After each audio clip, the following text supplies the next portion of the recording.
Selamat malam para Kongkowers yang nongkrong di channel ini sama-sama kita. Selamat datang di acara Kopi Kongko Pendalaman Iman. Bersama dengan saya Ivan Kwananda dan juga dengan Bapak Alfred Jobianto. Selamat malam Ivan. Gimana kabarnya Pak Alfred? Baik, thank you. SBB gini yang paling kangen kalau saya ya. Ngopi, nongkrong di kafe. Pak Alfred suka ngopi, Pak? Suka, itu minuman wajib setiap hari. Setiap hari minumnya di rumah? Di rumah. Hemat Pak ya? Hemat. Nah, saya sukanya di kafe Pak. Milenial biasanya kerjanya di kafe lebih konsentrasi. Nah, senang sekali hari ini boleh nongkrong sama Pak Alfred, ngobrol-ngobrol, mengobati kerinduan kongko-kongko di kafe. Tapi hari ini kita nggak cuma mau kongko-kongko, bener ya Pak Alfred? Ya. Kita mau ngobrolin apa nih Pak Alfred? Kita mau membicarakan satu tema, yaitu kehadiran Kristus melalui gereja di masa pandemi ini. Saya rasa memang penting ya, ini tema yang sangat penting karena semua orang di masa ini cukup panik gitu. Semua orang ketakutan, bahkan cenderung untuk sangat concern sama diri sendiri, sampai lupa tentang sesama dan orang lain, lupa panggilan orang Kristen dengan Kristus. Orang teman saya di rumah itu setiap keluarganya Pak Alfred pakai alat makan sendiri-sendiri, semuanya pakai masker. Kemudian ada satu yang panas tuh harus diisolasi, nggak boleh keluar dari kamar. Semuanya sendiri-sendiri. Padahal kita justru di masa-masa seperti ini penting untuk kita sadar bahwa kita juga perlu jadi berkat buat orang-orang lain. Betul sekali, Ivan. Dan juga gereja Tuhan juga mengalami satu perubahan yang sangat berbeda dengan sebelumnya. Semuanya menjadi online, kita harus ngeset semua ibadah dengan berbeda. Dan di tengah-tengah hal yang berbeda itu, yang berubah itu, gereja juga jangan sampai lupa panggilannya untuk menghadirkan Kristus di tengah-tengah dunia ini. Ya, malam hari ini kita juga gak cuma berdua, tapi ada Kongkowers yang lain, Pak Alfred ya. Ya. Siapa aja Pak Alfred Kongkowers malam hari ini? Baik, kita akan kenalkan Kongkowers kita pada malam hari ini. Ada 3 orang dari STT Reform Indonesia yang boleh bergabung bersama-sama dengan kita. Yang pertama, kita akan kenalkan Pendeta Yuso Adinarta PhD. Beliau adalah Ketua STT Reform Indonesia dan juga pencetus i3D Center. Selamat malam Pak Yuso. Selamat malam semuanya. Yang kedua, ada Pendeta Yohanes Budi DTH. Beliau adalah Wakil Ketua 1 dan dosen Teologi, Historika, Sistematika, dan Perjanjian Baru. Selamat malam Pak Yohanes Budi. Ya, selamat malam semuanya. Selamat malam Pak Alfred, Ivan, dan semua yang lain. Ya, malam Pak, salam kenal. Yang ketiga ada Pak Pendeta Budianto Lim, DWS. Beliau adalah Ketua Program Pasca Sarjana dan dosen Teologi Ibadah dan Perjanjian Lama di STT Reform Indonesia. Selamat malam Pak Budianto Lim. Malam semuanya, shalom. Shalom. Bagaimana kabarnya Bapak-Bapak semua di Jakarta? Baik-baik? Baik. Puji Tuhan, baik. STTRI ini Pak, kuliah Pak ngasih Pak? Atau kuliah dari rumah atau lagi libur? Kuliah sudah selesai. Oh, udah selesai semester ini? Oke, ya. Yang mempersiapkan semester yang baru ya. Senang sekali bisa ngobrol-ngobrol bareng malam hari ini. Kita sama-sama mungkin sebelum memulai kita berdoa ya Pak Alfred ya. Ya, baik. Baik, mari kita berdoa sebelum kita akan memulai ya sesi kita ya. Mari kita berdoa. Tuhan, kami bersyukur kepadamu karena kekuatan dan kesehatan yang Tuhan masih berikan kepada kami semua. Kami juga bersyukur ya Tuhan pada malam hari ini sekali lagi kami boleh mengadakan acara kopi ini. Dan kiranya kami berdoa Tuhan boleh menolong dan Tuhan hadir memimpin setiap kami, baik para narasumber kami, baik kami yang menjadi moderator, rekan-rekan di belakang layar Tuhan yang mengeset semua ini. Kiranya Tuhan acara ini boleh berjalan dengan baik dalam penyertaan-Mu dan boleh menjadi berkat bagi kami semua dan juga rekan-rekan yang sedang menyaksikan dan belajar bersama-sama. Ya. Berkati ya Tuhan dan tolong kami semua. Dalam nama Tuhan Yesus kami berdoa. Amin. Amin. Malam hari ini tema kita adalah kehadiran Kristus melalui gereja di masa pandemi. Ngomong-ngomong tentang tema ini gampang-gampang susah ya. Karena saya rasa kok abstrak gitu. Kehadiran Kristus itu seperti apa ya memahami kehadiran Kristus gitu. Saya ya cukup kesulitan untuk memahami ini ya. Apa sih maknanya secara khusus bagi diri kita masing-masing mengalami kehadiran Kristus? Mungkin Pak Yusuf mungkin mau ada pendapat Pak, ngobrol tentang apa sih makna kehadiran Kristus bagi kita gitu Pak, sebagai orang Kristen. Oke. Baik. Saya bersyukur untuk kesempatan yang diberikan ya untuk bisa sharing dan juga sharing presentasi saya bisa ditampilkan juga. Saudaraku, tema kehadiran Kristus melalui gereja di masa pandemi ini memang bukan tema yang sederhana ya. Kedengarannya sih sederhana, kehadiran Kristus ya. Yeah. Tapi mari kita coba mengerti ya, apa artinya kehadiran Kristus. Dalam pengertian apa Kristus itu disebut hadir ya. Misalnya gini, saudaraku, kita mengenal kehadiran itu dalam dua perspektif ya, dalam dua perspektif. Yang pertama itu adalah kehadiran berdasarkan keberadaan atau eksistensi. Yang kedua, saya menyebutkan kehadiran berdasarkan fungsi dan relasi, Nah, kehadiran secara keberadaan ini kita melihat beberapa catatan kitab suci ya, misalnya Mazmur 139 ya. Kemana aku dapat pergi menjauhi rohmu? Kemana aku dapat lari dari hadapanmu? Artinya bahwa Allah itu ada di mana-mana. Kristus, keilahian Kristus ya, itu kan tidak berubah ya. Dia ada di mana-mana. Dia hadir di mana-mana. Nah, kemudian Kolose 1 ayat 15 sampai 17 bahkan mengatakan di dalam dialah yaitu Kristus telah diciptakan segala sesuatu dan segala sesuatu ada di dalam Dia. Jadi, kalau segala sesuatu ada di dalam Dia, berarti Kristus itu ada di dalam segala sesuatu, Saudaraku. Jadi, tidak ada satu tempat, tidak ada satu space, tidak ada satu spasi di mana Kristus tidak hadir. Secara eksistensi dia hadir, dia ada di mana-mana. Belum lagi yang Kristus katakan dalam Matius 28 ayat 20, di sana dia berkata, dan ketahuilah aku, yaitu Kristus, menyertai kamu senantiasa sampai kepada akhir zaman.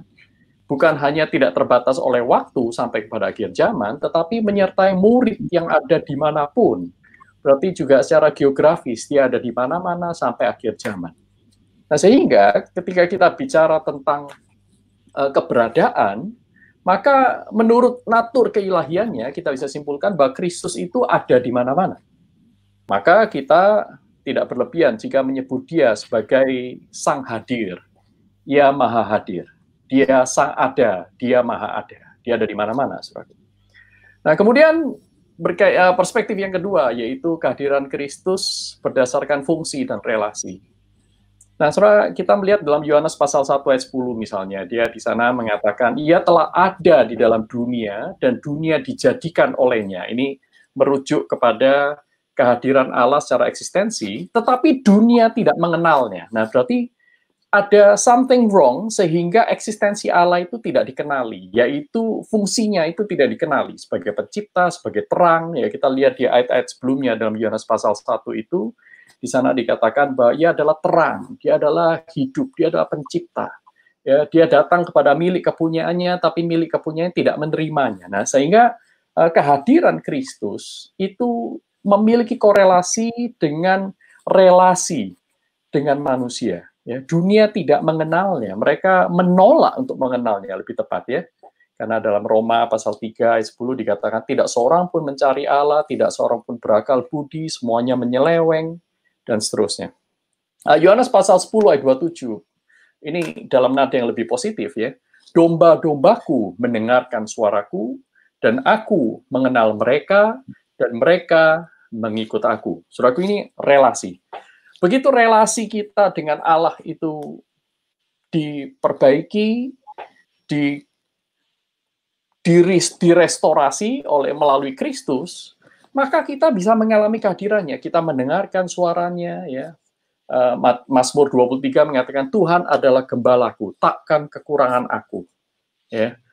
Dia membaringkan aku di padang rumput yang hijau, dia menuntun aku ke air yang tenang. Bahkan melewati lembah bayang-bayang maut, aku tidak takut karena gadanya dan tongkatnya itulah yang menjaga aku. Jadi Kristus ada di sana, dialami dan dirasakan oleh orang-orang yang memang dekat dengan Kristus. Nah, itulah sebabnya dalam Mazmur 25 juga dikatakan bahwa siapakah orang yang takut akan Tuhan? Tuhan akan menyatakan kehendak kepadanya. Tuhan bergaul karib kepada orang yang dekat dengan dia. Nah, Yohanes 15 ini juga berkata tentang kamu bukan lagi aku sebut sebagai hamba-hambaku, tetapi kamu adalah sahabat-sahabatku. Aku menyatakan kehendakku kepadamu. Nah, saudaraku, jadi Kristus menjalankan fungsi sebagai gembala kepada orang-orang yang menempatkan diri sebagai domba-dombanya. Kristus menjalankan fungsi sebagai Tuhan kepada orang yang menempatkan diri sebagai hamba-hambanya. Bahkan Kristus menjalankan fungsi sebagai sahabat kepada orang-orang yang takut akan Tuhan, bergaul karib dengannya, dan memperlakukan Kristus sebagai sahabat. Nah, jadi ini kehadiran Kristus menurut fungsi dan relasi. Yang terakhir dari Roma 1 ayat 18-23, ya, di sana dikatakan murka Allah telah nyata dari surga atas manusia yang menindas kebenaran dengan kelaliman.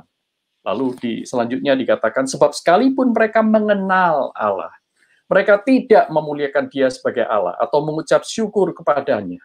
Mereka menggantikan Allah yang mulia itu dengan segala yang fana, ya, dengan binatang, dengan mereka tidak memperlakukan, tidak menganggap Tuhan itu ada, padahal Tuhan ada. Nah, ini mereka tidak memberikan kesempatan atau tidak mau melihat berelasi dengan Kristus. Allah sebagai pencipta, sebagai Tuhan, sebagai penguasa, sebagai hakim, mereka nggak mau peduli. Maka bagi mereka, Allah itu tidak hadir. Allah tidak ada. Nah, ini sebenarnya untuk perspektif yang kedua ini, kita alami sehari-hari, saudaraku ya. Banyak keluarga-keluarga kita mengenal istilahnya itu dysfunctional, tidak berfungsi. Mengapa? Karena relasi rusak. Ya, sekalipun ayah, ibu, anak-anak itu ada di rumah, mereka ada di rumah, tetapi mereka tidak hadir bagi satu dengan yang lain. Ada suami, tetapi suami tidak berfungsi sebagai suami karena relasi suami dengan anak-anak, suami dengan istri itu rusak. Demikian pula dengan anak-anak maupun istri dan seterusnya. Nah, saya tidak membahas tentang dinamika atau keragaman kerusakan relasi. Tetapi saudara bisa tangkap ya, ada yang kehadiran yang tidak hadir. Nah, saya pikir nanti Pak Yohanes Budi juga bisa menjelaskan tentang hal ini ya. Nah, berikutnya saudaraku. Jadi apa yang kita simpulkan untuk perspektif yang kedua ini? Jadi kehadiran Kristus secara fungsi itu bergantung pada relasi seseorang terhadap Kristus. Saudaraku, apakah Kristus hadir sebagai Tuhan? Bagaimana relasi Anda? Kalau Kristus itu, saudara ingin dia hadir sebagai gembala yang menuntun Anda ke air yang tenang, membawa Anda ke padang rumput hijau, dan juga menjaga Anda melewati lembah kekelaman, apakah kita menempatkan diri sebagai domba yang mendengar suaranya? Nah, ini masalah relasi. Saudara. Jadi, ada dua macam pengertian tentang kehadiran di sini. Nah, jadi, saudaraku, kehadiran Kristus secara eksistensi dan secara fungsi dan relasi ini memiliki beberapa sifat utama yang dinyatakan oleh Alkitab. Ada 3 minimal ya. Yang pertama adalah sifat kehadiran Kristus yang misional. Artinya Kristus itu bergerak aktif keluar. Dia tidak ongkang-ongkang kaki di surga di sana, tetapi dia taat kepada Bapa, diutus ke dalam dunia, dia pergi, dia bergerak keluar. Nah, ini sebenarnya inti dari kata misi itu sendiri, misio dalam bahasa dalam bahasa Latin ya. Yang kalau dalam bahasa Yunaninya itu adalah apostelo, artinya diutus, ya, artinya bergerak, ada gerakan untuk keluar. Sifatnya misional, keluar. Tidak berhenti pada dirinya sendiri, bahkan tidak mengumpul, menarik sesuatu untuk keuntungan diri, tetapi dia justru memberi diri keluar. Nah, ini sifat misional dari kehadiran Kristus. Yang kedua, saudaraku, sifatnya inkarnasional. Ya, Kristus itu mengambil daging, mengenakan daging. Sehingga dikatakan inkarnasi itu lebih tepat diterjemahkan sebagai embodiment. Ya. Jadi Kristus itu menubuh, mengambil wujud, sehingga bisa dialami oleh manusia yang memang sangat membutuhkan dimensi tubuh ini, dimensi fisikal ya. Jadi bisa ditangkap indera. Saudara bisa baca dalam surat 1 Yohanes, kami memegangnya, kami melihatnya, ya, kami berjalan bersama dengan Dia. Mengapa itu bisa terjadi? Karena Kristus hadir secara inkarnasional.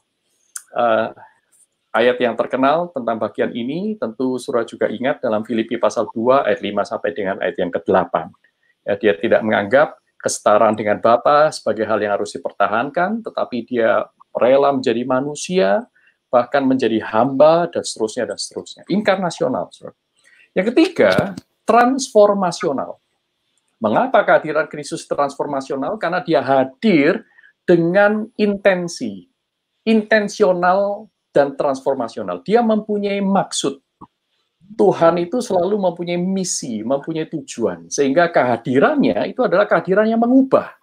Menjadikan lebih mulia, menjadikan manusia yang diciptakan sempurna pada awal, ini mencapai kesempurnaan yang dimuliakan. Ya, perfected glory. Saudaraku. Nah, ini maka Kristus ketika hadir di dunia, dia memanggil orang berdosa. Mari ikutlah aku, kamu akan kujadikan penjala manusia. Ada perubahan, ya. Ini juga dijanjikan oleh Allah sejak dari kitab Yeskiel. Kita melihat bahwa aku akan memberikan roh dan hati batin yang baru kepadamu. Dalam Yeremia juga diulangi lagi, aku akan memberikan perjanjian baru kepadamu. Dan perjanjian itu adalah engkau akan memiliki roh dan batin yang baru. Nah, ini saudara. Ya. Dan itu dijanjikan oleh Allah, dan di dalam Kristus kita bisa mengalami perubahan. Di dalam kitab suci tidak ada satu orang pun yang dicatat dalam kitab suci yang berjumpa dengan Kristus, ya, kemudian membuka dirinya yang tidak mengalami perubahan. Perempuan yang mengalami pendarahan, dengan iman yang sekecil apapun, dia mengalami perubahan. Para murid juga begitu. Sakius, ya, pemungut cukai, dia juga mengalami perubahan, mengalami transformasi. Nah, ini 3 sifat utama yang perlu kita pikirkan ketika kita nanti sampai pada diskusi kehadiran Kristus melalui gereja di masa pandemi. Nah, kalau kita mau mengatakan gereja mau menghadirkan Kristus, maka harus minimal memenuhi kriteria 3 sifat kehadiran Kristus ini. Nah, selanjutnya, saudaraku ya, secara cepat ya, berarti kita bisa simpulkan, Kristus hadir bagi ciptaannya sebagai pencipta. Ciptaan hadir bagi penciptanya sebagai ciptaan, di dalam fungsi dan relasi yang sama. Mandat budaya, mandat Injil, dan seterusnya. Kristus hadir bagi gerejanya sebagai kepala, dengan relasi sebagai kepala. Kepala yang memelihara, yang memanggil, memperlengkapi, memberkati, menjaga, dan seterusnya. Dan gereja hadir bagi Kristus sebagai tubuhnya, sebagai kaki tangan Kristus untuk melakukan tugasnya. Tetapi, saudara tidak berhenti di sini. Ya, tidak berhenti di sini. Nah, kita harus melihat juga bagian kitab suci, misalnya doa Kristus dalam Yohanes pasal 17 ayat 18. Di sana dikatakan, sama seperti engkau, Bapa, telah mengutus aku ke dalam dunia, demikian pula aku telah mengutus mereka ke dalam dunia. Para murid Kristus, gereja yang dibangun di atas dasar kemesiasan Kristus ini. Nah, saudaraku, jadi tidak berhenti pada fakta doktrin. Oke, aku tahu Kristus hadir bagi aku hadir bagi Kristus. Kristus hadir bagi gerejanya hadir bagi Kristus. No, tidak berhenti pada pengetahuan. Karena Kristus sendiri juga mengutus kita, ya, untuk mengejawantahkan, memanifestasikan kehadirannya. Jadi Kristus hadir bagi dunia melalui gerejanya. Itu sebagai Allah yang mengasihi, maka gereja hadir bagi dunia demi Kristus sebagai tubuhnya yang mengasihi dunia. Dan saudara bisa baca dalam Yohanes pasal 17 itu, supaya mereka menjadi satu, supaya dunia tahu bahwa engkau, Bapa, mengasihi mereka, sama seperti engkau mengasihi aku. Jadi Kristus ini menghadirkan Bapa yang mengasihi dunia, menarik mereka, sedemikian mengasihi dunia, sehingga dunia itu ditarik mengasihi Bapa sampai mereka benci kepada dosa. Nah, saudaraku, itu side effect ya yang tidak terhindarkan. Nah, sehingga saudaraku, panggilan gereja, kita lihat fondasi pertama, secara eksistensi, gereja itu adalah ciptaan baru di dalam Kristus. Imago Dei yang diperbarui, yang tadi berdosa, ya, tetapi sekarang diperbarui sehingga memiliki relasi dan fungsi dengan Allah yang baru, yaitu dengan Yesus Kristus sebagai Tuhan. Kalau gereja tidak memandang Kristus sebagai Tuhan, sudah forget it. Nggak usah ngomong tentang misi, tidak usah ngomong tentang menghadirkan Kristus di masa pandemi. Nggak ada gunanya. Semuanya itu hanya pura-pura belaka. Ya, tetapi kalau kita betul-betul mengakui Yesus sebagai Tuhan dan di atas ketuhanan Kristus berdirilah gereja, maka seluruh aktivitas gereja mestinya adalah menghadirkan Kristus. Eklesia. Nah, tujuan dari panggilan gereja ini adalah menyatakan kasih Allah yang begitu besar, yang misional, yang mengejar orang berdosa tidak berhenti, puas diri, ya, yang penting aku nggak sakit, orang lain mau sakit silahkan, yang penting gerejaku nggak bangkrut, gereja lain mau bangkrut ya silahkan. Nah, saudara, tidak, saudaraku. Itu bukan kasih Kristus. Saudara tidak menghadirkan Kristus dengan bersikap seperti itu. Tetapi kalau kita betul-betul menghayati, menghidupi panggilan Tuhan atas diri kita, kita tidak bisa berhenti pada diri sendiri. Paulus berkata bahwa karena Kristus mati buat kita, maka tidak seorang pun hidup untuk dirinya sendiri, tetapi hidup bagi Dia yang telah mati baginya. Nah, seperti itu ya. Dengan apa? Hidup melayani. Nah, wujudnya bagaimana? Wujudnya adalah misional, inkarnasional, transformasional. Bentuknya macam-macam, saudaraku. Maka saya berikan contoh di sini, seorang wanita Afrika Selatan yang bernama Joanna Thomas. Joanna Thomas ini adalah seorang wanita yang luar biasa, saudaraku. Dia adalah seorang yang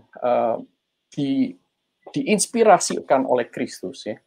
Nah, kemudian dia ini dipanggil oleh Tuhan, diberikan sebuah misi untuk masuk ke dalam penjara yang paling violent, yang paling rusuh di Afrika Selatan, ya. Nah, itu penjara namanya Pollsmoor. Dan di sana dia mengerjakan satu misi, yaitu menghadirkan Kristus. Nah, sedemikian dahsyatnya, saudaraku, kehadiran Kristus, bukan dia, ya. Maka Philip Yancey satu kali mewawancarai dia. Philip Yancey mewawancarai dia dan bertanya, sebenarnya apa sih yang kamu lakukan di sini? Sehingga sebelum kamu hadir, tercatat dalam waktu 1 tahun di penjara tersebut terjadi insiden kekerasan sebanyak 279 kali. Tetapi sejak Joanna Thomas melayani di sana selama 1 tahun, tahun berikutnya angka kekerasan itu ditekan sedemikian rupa sampai tinggal 2. Bayangkan, saudara, dari 279 sampai 2. Sehingga perusahaan broadcasting BBC itu tertarik terhadap transformasi yang terjadi di sana, maka mewawancarai. Nah, lalu waktu ditanya begitu oleh Philip Yancey, saudaraku, Joanna Thomas berkata, Yancey, kamu kan tahu, ya, bahwa Allah itu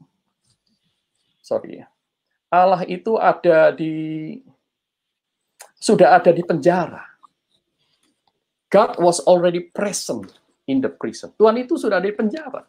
Yang aku lakukan itu hanya membuatnya terlihat, dialami. Ya, lewat sesi-sesi kelompok kecil, lewat curhat, ya, memberikan diri untuk vulnerable, menangis bersama dengan mereka. Wah, saudaraku, banyak orang dimenangkan bagi Kristus.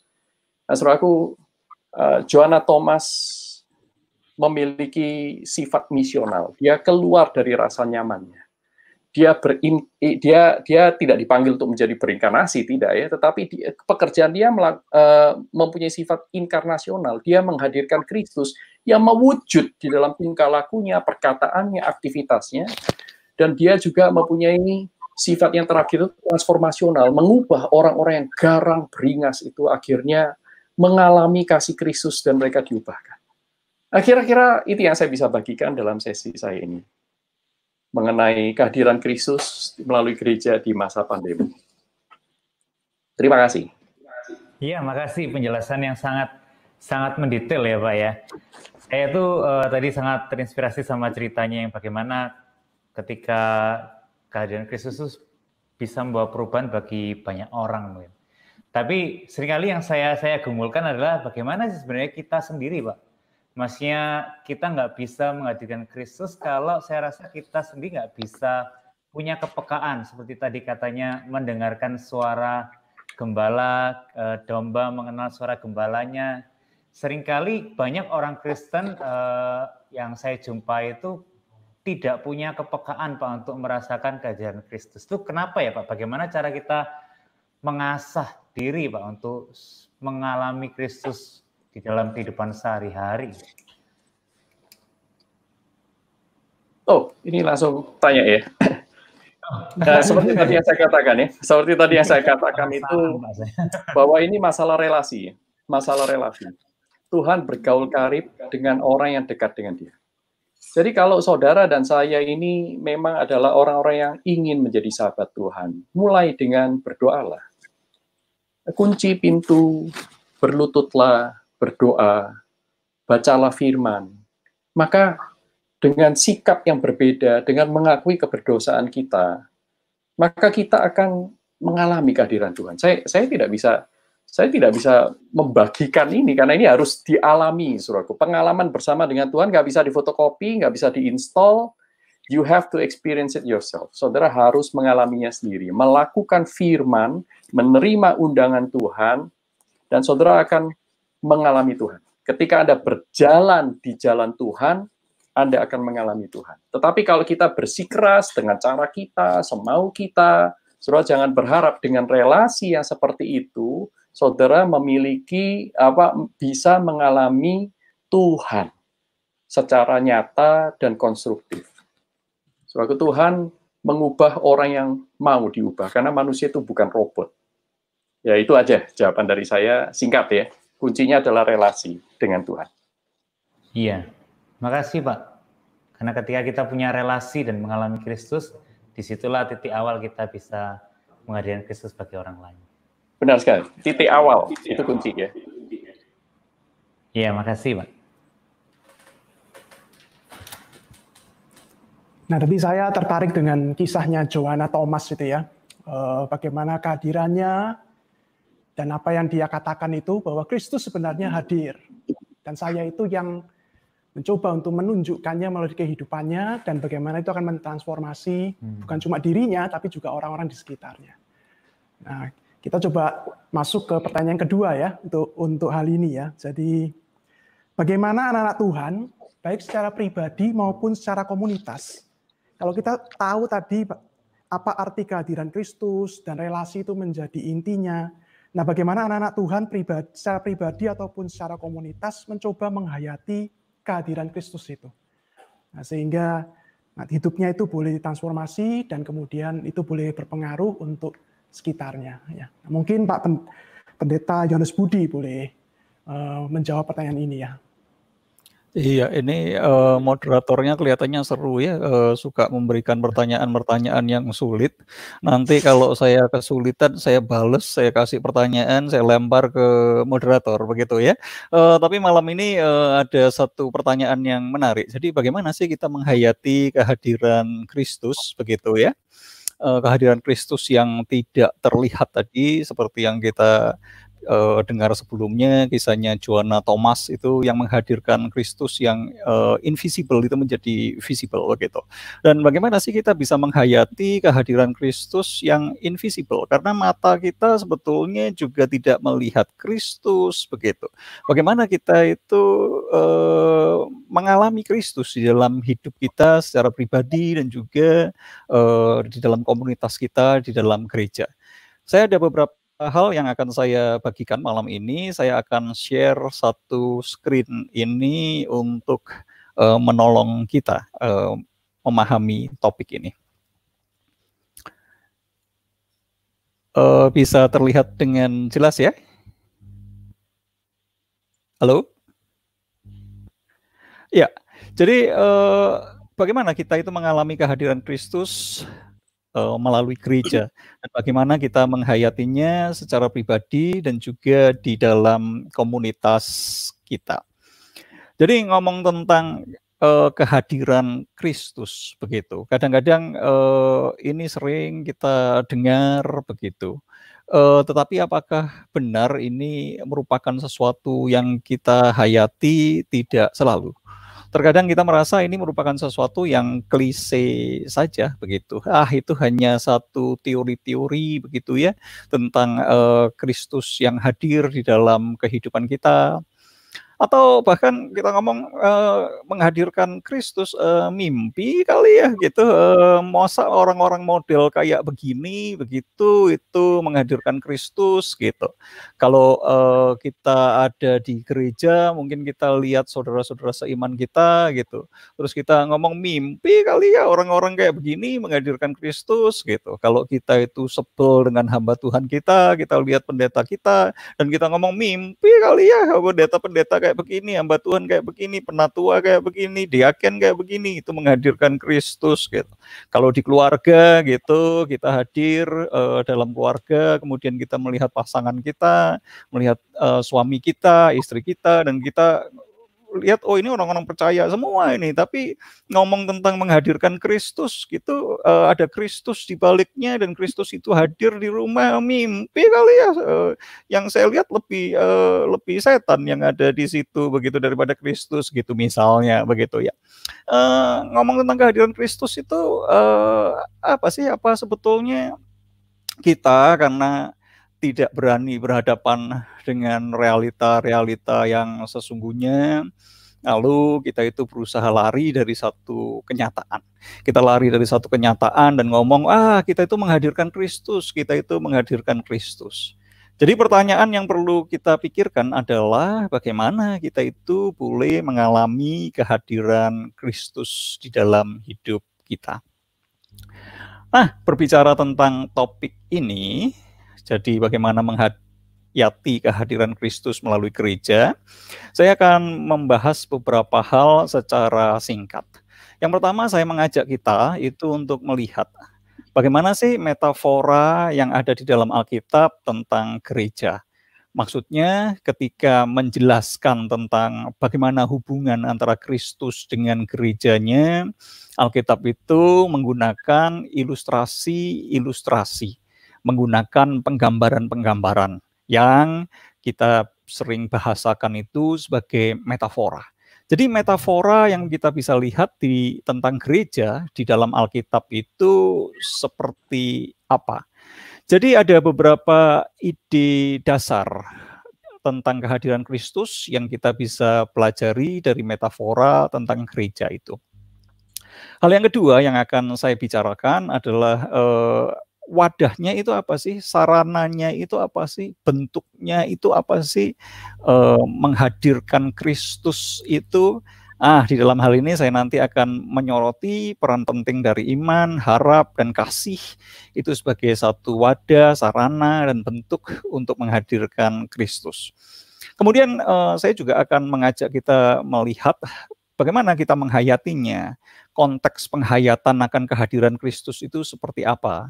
Dan terakhir saya akan menutup, jikalau kita itu tidak menghadirkan Kristus, kita tidak mengalami Kristus dan tidak menghadirkan Kristus, lalu apa sih seluruh bentuk dari pelayanan kita itu? Kita akan mulai terlebih dahulu tentang metafora di dalam Alkitab tentang gereja, begitu ya. Alkitab itu memberikan gambaran kepada kita apa sih gereja itu. Yang pertama kita bisa melihat seperti di Efesus 1 ayat 22 sampai 23, Efesus 4 ayat 11 hingga ayat yang ke-16. Demikian juga misalnya itu 1 Korintus 12 ayat 12 sampai yang ke-27. Kita bisa melihat bahwa Alkitab itu memberikan satu gambaran bahwa gereja itu dilihat sebagai tubuh Kristus. Jadi maksudnya itu apa? Saya kebalik sedikit. Jadi yang saya maksudkan sebagai bait Allah, sebagai keluarga Allah itu ada di dalam Efesus 2 itu ya. Efesus 2 ayat 21 sampai 22, 1 Petrus 2 ayat yang kelima. Ketukar saya ya. Jadi yang tadi saya sebut itu yang tubuh Kristus, tapi sekarang saya balik ya. Saya balik. Jadi kalau kita melihat Efesus 2 ayat 21 sampai 22 dan juga 1 Petrus 2 ayat yang kelima begitu ya. Kita bisa melihat bahwa gereja itu digambarkan sebagai bait Allah. di mana bait Allah dan Allah itu merupakan satu pasangan yang tidak bisa dipisah-pisahkan. Di dalam pengertian ketika Allah itu hadir di muka bumi, ketika Allah itu hadir di tengah-tengah umatnya, maka Allah itu juga hadir di dalam baitnya itu sendiri. Dan baitnya itu merupakan satu representasi dari kehadiran Allah itu sendiri. Dan juga di dalam Efesus 2 dan juga 1 Petrus 2 ayat yang kelima ini dikatakan bahwa kita itu adalah batu-batu hidup itu sendiri. Kita adalah batu-batu hidup yang ditempelkan satu dengan yang lain. Kita itu ditempelkan dengan saudara-saudara seiman kita. Dan melalui persekutuan kita sebagai orang percaya itulah kita itu menjadi satu bait Allah. Dan Allah itu hadir di tengah-tengah umatnya itu sendiri. Yang kedua, jadi ketika berbicara tentang bait Allah, ketika berbicara tentang keluarga Allah, hal ini juga berbicara tentang suatu bangunan rohani, ya. Jadi seperti tadi itu batu-batu yang disusun menjadi satu bangunan rohani. Metafora yang lain yang bisa kita lihat tentang gereja itu adalah tubuh Kristus, seperti terlihat di Efesus 1, Efesus 4, 1 Korintus yang ke-12. Jadi kita semua yang adalah terdiri dari banyak orang yang merupakan satu komunitas, kalau tadi itu disusun menjadi satu bait Allah, itu disusun menjadi satu tubuh Kristus. Dan kita adalah tubuhnya dan Kristus adalah kepalanya. Berikutnya kita bisa melihat juga di dalam Efesus 5 ayat 28 sampai yang ke-32 itu gereja ya, itu digambarkan sebagai mempelai Kristus, pasangan dari Kristus, istrinya Kristus. Sedangkan Kristus itu adalah suami daripada gereja. Dan yang terakhir dalam malam ini saya akan menyoroti hubungan antara Kristus itu juga Kristus itu juga seperti tadi Pak Yusuf sudah kemukakan begitu ya, menyebut umat percaya, orang-orang percaya itu adalah sahabatnya dan juga ranting-ranting Kristus. Bagaimana kita bisa lihat hal ini di dalam Yohanes yang ke-15, Yohanes 15 ayat 4 hingga ayat yang ke-5 dan juga Yohanes 15 ayat yang ke-15. Nah, dari metafora ini secara singkat begitu ya. Secara singkat apa sih yang ingin dikemukakan ya? Saya akan menyoroti lebih singkat aja, lebih singkat. Jadi Yohanes 15 ayat 4 hingga ayat yang ke-5 saya perlu beri sedikit penekanan di sini karena ini merupakan sesuatu yang nanti saya akan elaborasi lebih lanjut. Yohanes 15 ayat 4 hingga ayat yang ke-5 itu berbunyi demikian. Tinggallah di dalam aku dan aku di dalam kamu. Sama seperti ranting tidak dapat berbuah dari dirinya sendiri kalau ia tidak tinggal pada pokok anggur. Demikian juga kamu tidak berbuah jikalau kamu tidak tinggal di dalam aku. Akulah pokok anggur dan kamulah ranting-rantingnya. Barang siapa tinggal di dalam aku dan aku di dalam dia, ia berbuah banyak. Sebab di luar aku, kamu tidak dapat berbuat apa-apa. Ini merupakan satu metafora yang kita kenal dengan baik, dan bahkan dari kecil saya itu belajar lagu sekolah minggu, Yesus pokok dan kitalah carangnya, tinggallah di dalamnya, gitu ada gerakannya. Nanti Pak Alfred mungkin bisa memberi contoh begitu bagaimana gerakannya. Hal ini memperlihatkan bahwa ada sesuatu yang sangat esensial di mana kita itu perlu menempel kepada pokok anggur itu. Dan jikalau kita itu tidak menempel pada pokok anggur, maka kita itu tidak bisa berbuat apa-apa. Ranting-ranting itu hanya bisa berbuah ketika ranting-ranting itu menempel pada pokoknya. Kita umatnya itu tidak bisa berbuat apa-apa jikalau kita itu tidak menempel kepada pokok anggur itu. Nah, jadi jikalau kita melihat berbagai metafora di dalam Alkitab tentang gereja, hubungan antara Kristus dengan gerejanya sebagai satu komunitas, maka kita bisa melihat beberapa ide di sini. Yang pertama itu adanya satu ide penyatuan. Penyatuan yang antara kepala dengan tubuh penyatuan antara suami dengan istri, penyatuan antara sahabat dengan sahabatnya, penyatuan antara ranting itu dengan pokoknya, penyatuan antara Allah yang invisible itu hadir di dalam satu bentuk representasi yang visible di dalam baitnya, dan itu semua berbicara tentang adanya satu penyatuan, berbicara tentang adanya suatu union. Dan di sini kita juga bisa mengatakan bahwa ide hubungan antara Kristus dengan gerejanya sebagai satu komunitas itu adalah pasangan. Kepala yaitu selalu berpasangan dengan tubuh. Sahabat itu berpasangan dengan sahabatnya. Suami itu berpasangan dengan istrinya. Allah itu berpasangan dengan baitnya.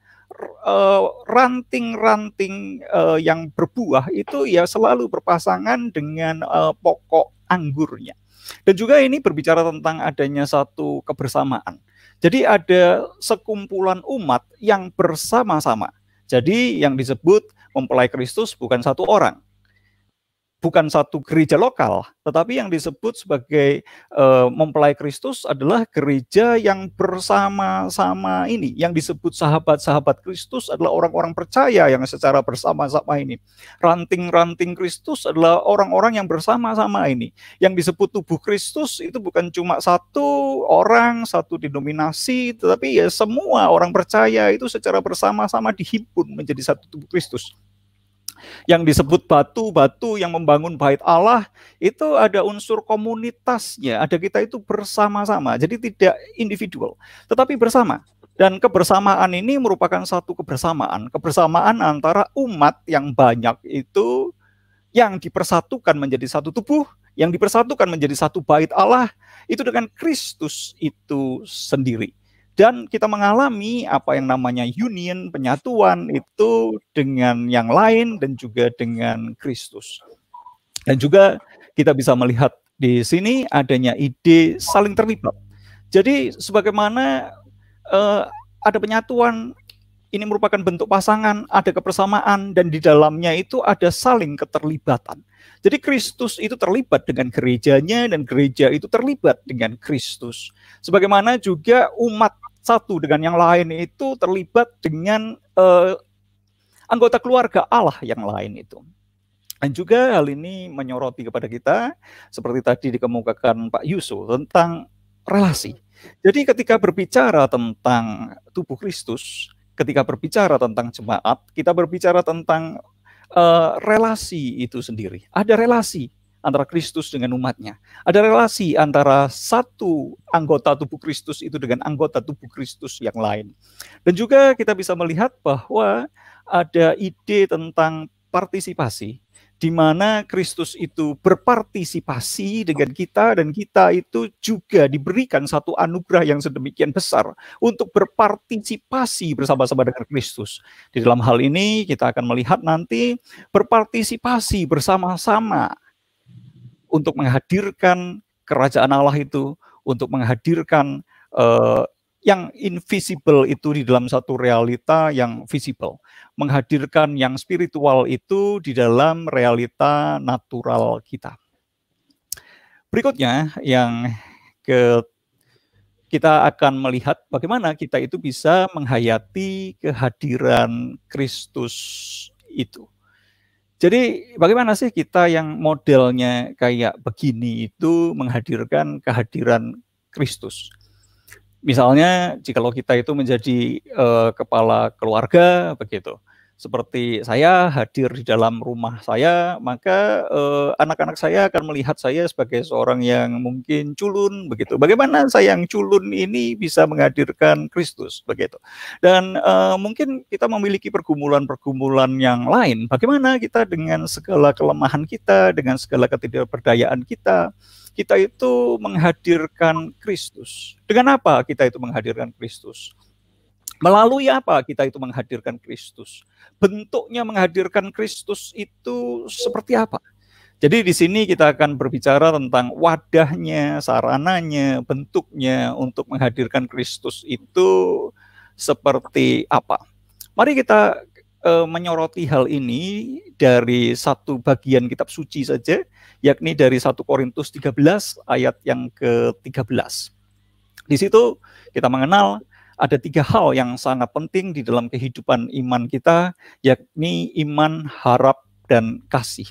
Dengan apa kita itu bisa melihat kehadiran Kristus yang tidak terlihat itu?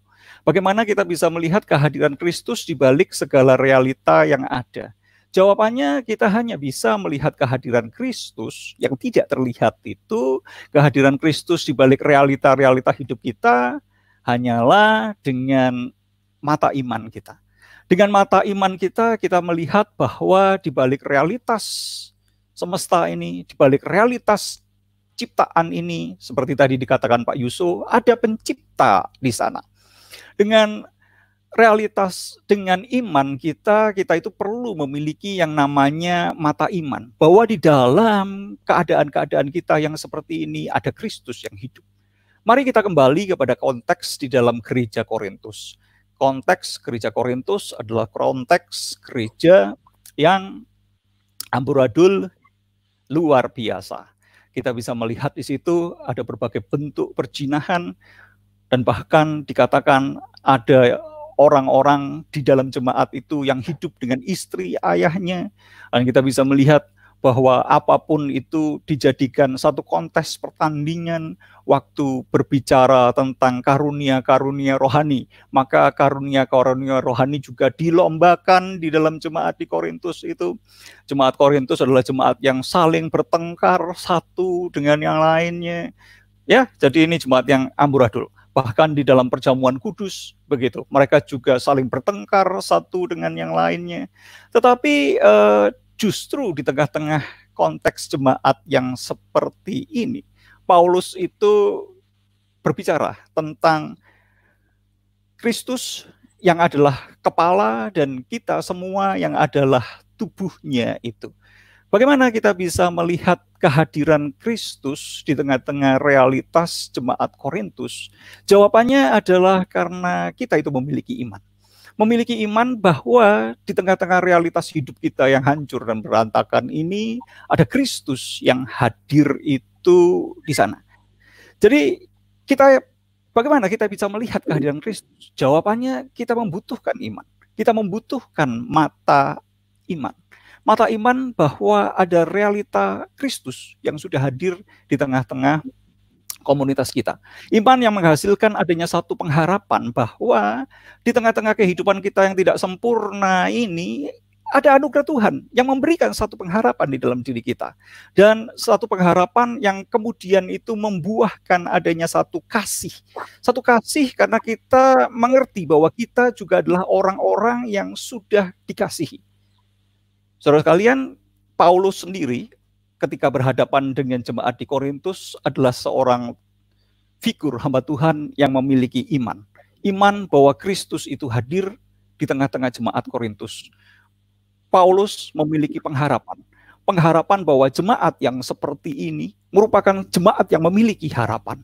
Dan juga Paulus itu menghadirkan dirinya sebagai seorang gembala yang juga mewujudkan kasihnya di tengah-tengah jemaat Korintus itu. Hal ini bukan berarti bahwa Paulus itu tidak pernah bertengkar, tidak pernah marah, hubungannya itu selalu baik dengan jemaat di Korintus. Enggak. Tetapi kita bisa melihat bahwa Paulus itu menghadirkan Kristus dengan apa? Dengan iman, dengan harap, dan dengan kasih itu sendiri. Selanjutnya, Bapak Ibu Saudara sekalian, bagaimana sih? Apa sih sebenarnya yang menjadi konteks penghayatan kita akan kehadiran Kristus? Pertama-tama kita perlu menyadari, perlu dengan iman itu melihat bahwa ada kehadiran Kristus yang hadir di dalam diri kita, di dalam segala pergumulan kita, dengan kondisi kita yang sesungguhnya. Kristus itu hadir di dalam keluarga kita yang mungkin tidak sempurna.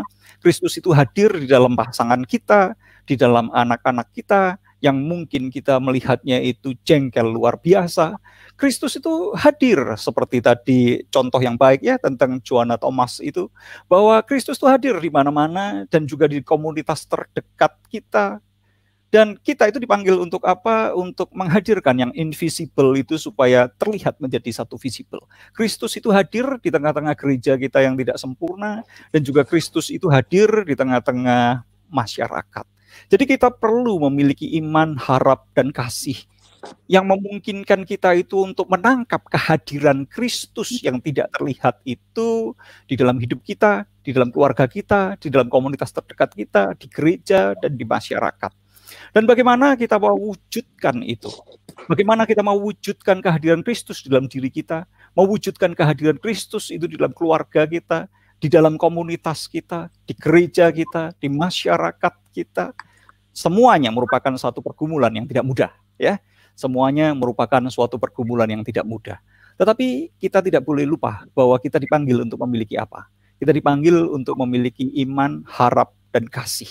Dan kita mengaplikasikan ini di dalam masing-masing konteks hidup kita.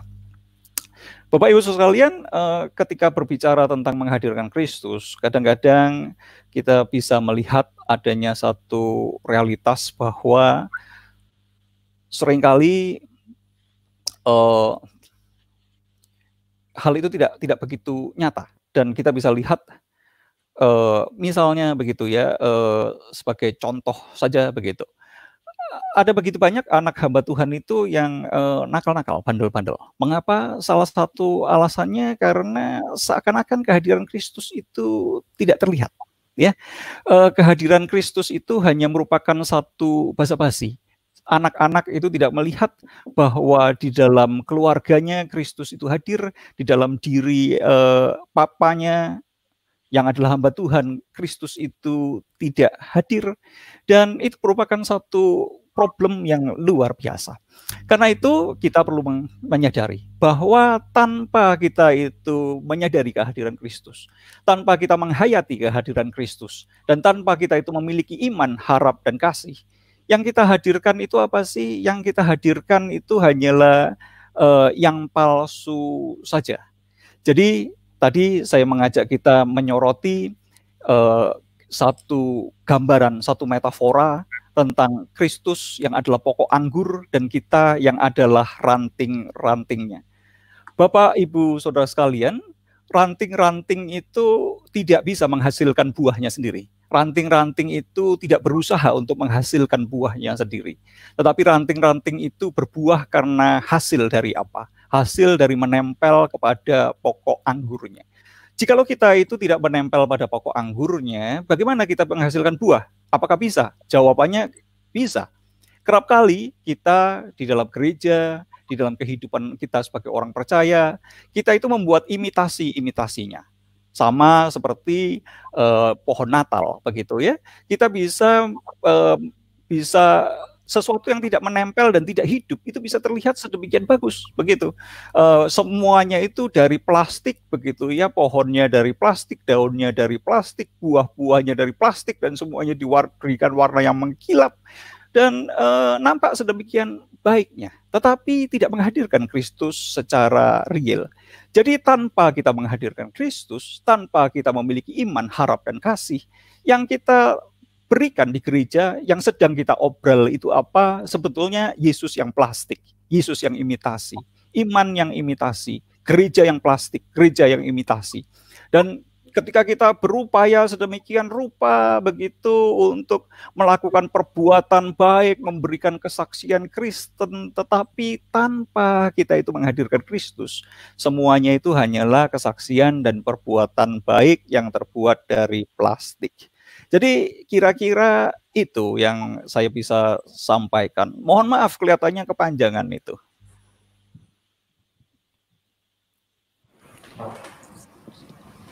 Baik, terima kasih untuk penjelasannya, Pak. Memang pendekatannya sangat teologi PP, ya. Tema-tema dan sebagainya. Nah, saya berpikir tentang masa COVID nih, Pak. Kalau kita lihat di YouTube Live ini banyak yang tanya tentang masa COVID ini sesuatu yang khusus, Pak. Sesuatu yang spesial. Terutama banyak kota di Surabaya sekarang sedang krisis. Bagaimana kita menghadirkan Kristus di tengah masa pandemi ini? Surabaya apalagi statusnya udah hitam, Pak, seperti kaos saya ini. Bagaimana kita sebagai orang Kristen terutama harus menanggapi dan menghadirkan Kristus di tengah-tengah yang kaitannya erat dengan situasi COVID saat ini. Karena situasi COVID ini ada banyak orang Kristen bahkan yang mempertanyakan kebaikan Tuhan, kehilangan pekerjaan, bahkan sakit. Kira-kira dari mungkin Pak Budianto Lim, bagaimana secara spesifik kita bicara tentang kondisi sekarang di dalam pandemi, bagaimana kita menghadirkan Kristus tengah kondisi seperti ini, Pak? Oke, thank you so much Ivan dan Shalom saudari yang mengikuti lewat YouTube streaming. Sebenarnya apa yang dibagikan oleh Pak Yuzo dan Pak Yohanes itu sudah sangat lengkap ya. Dan terus terang saya bingung mau ngomong apa lagi. Mendingan kita langsung tanya jawab, saudari yang terkasih.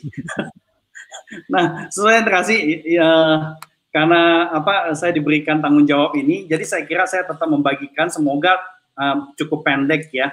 Nah, sebenarnya apa yang kita lakukan sekarang adalah salah satu bentuk bagaimana kita menghayati kehadiran Kristus.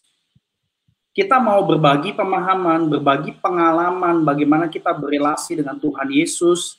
Saya kira ini adalah salah satu bentuk bahwa kita masih beriman bahwa kebaikan Allah di dalam Kristus itu nyata sekali di tengah-tengah pandemi. Kalau tidak ada pandemi, kita tidak akan melakukan apa yang sedang kita lakukan sekarang. Tapi saya kira ngomongin kehadiran Kristus menurut saya susah-susah gampang, dan Pak Yuzo, Pak Yohanes sudah menyatakan itu dengan gamblang sekali. Buat saya lebih banyak susahnya. Mungkin saudari, Bapak Ibu yang melihat di YouTube juga udah mulai ngerasain memang susah gitu ya. Ada satu ungkapan yang menurut saya menolong saya. Saya nggak tahu apakah menolong Bapak Ibu atau tidak. Ungkapannya berkata seperti ini: enjoying the presence of Christ is caught than taught. Jadi menikmati hadirat Kristus itu susah diajarin, ya, karena kalau diajarin itu kan seolah-olah jadi teori. Menikmati kehadiran Kristus itu caught, artinya dialamin. Kalau dialamin itu nggak akan pernah hilang dalam kehidupan kita. Nah, jadi saya kira ini satu hal yang kita perlu perhatikan ya. Nah, terus terang saya sendiri nggak terlalu seret dengan istilah menghadirkan. Ya, kalau memang Kristus itu nyata hadir di kita, terang Kristus itu nggak bisa ditutupi. Jadi istilah menghadirkan itu saya kurang seret karena sebenarnya kita tidak dalam posisi aktif ya secara teologis. Kalau memang kita menyatu dengan Tuhan Yesus, kita adalah pemantul, reflektor. Tentu secara praktis kita mengatakan bahwa kita perlu mewujudkan, mengkonkretkan, menghidupi realita kehadiran Kristus dalam diri kita, apalagi dalam konteks sekarang. Nah, selain itu karena lebih banyak susahnya, menurut saya kita perlu punya ekspektasi yang realistik. Dan tentu ekspektasi yang realistik ini terkait dengan bagaimana kita, umat Kristiani, hadir di tengah-tengah konteks pandemi, di tengah-tengah masyarakat kita. Nah, kenapa saya bilang perlu realistik? Karena the presence of God is both concealed and revealed. Nah, ini kalau lagi seminar ketemu tatap muka di gereja, saya langsung minta saudara untuk ngomong concealed and revealed, ya. Cuma kan sekarang kagak bisa ya. Nah, concealed artinya kehadiran Allah itu nggak selalu bisa ditangkap. Bahkan kita berasa seolah-olah seakan-akan kehadiran Tuhan itu mau ditutupi, ya. Itu artinya concealed.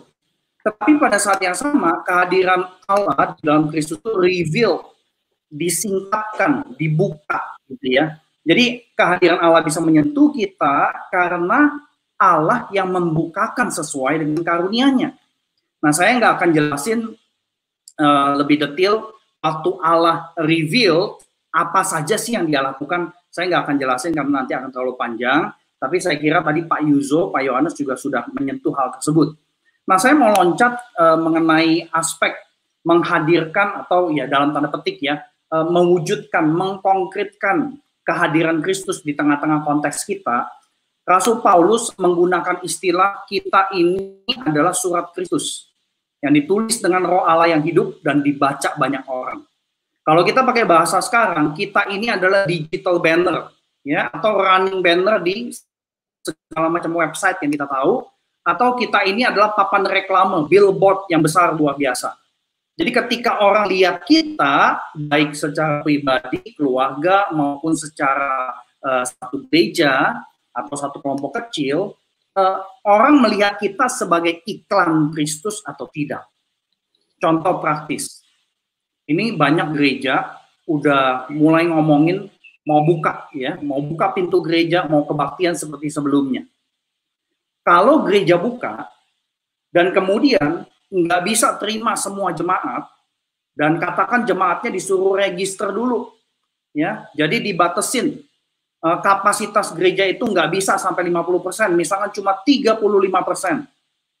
Nah, coba kita lihat, orang Kristen jadi pada berantem nggak? Karena dia kagak bisa masuk ke gereja, udah gitu masuk koran, ya. Jadi saya kira ini salah satu contoh nih, atau contoh lain. Wah, orang Kristen ya kan udah ada ya di bulan-bulan lalu orang Kristen yang mengatakan kita nggak boleh nggak ke gereja, masa nggak beriman, dan kemudian setelah dibuka PSBB-nya dicabut, semuanya ke gereja. Terjadilah gelombang berikutnya, COVID makin parah, ya, dan bajunya Ivan makin hitam misalkan gitu ya. Nah, apakah dengan begitu nggak bisa jadi surat Kristus? Karena gereja tidak jadi berkat di tengah masyarakat yang udah tahu ya nggak boleh seperti itu.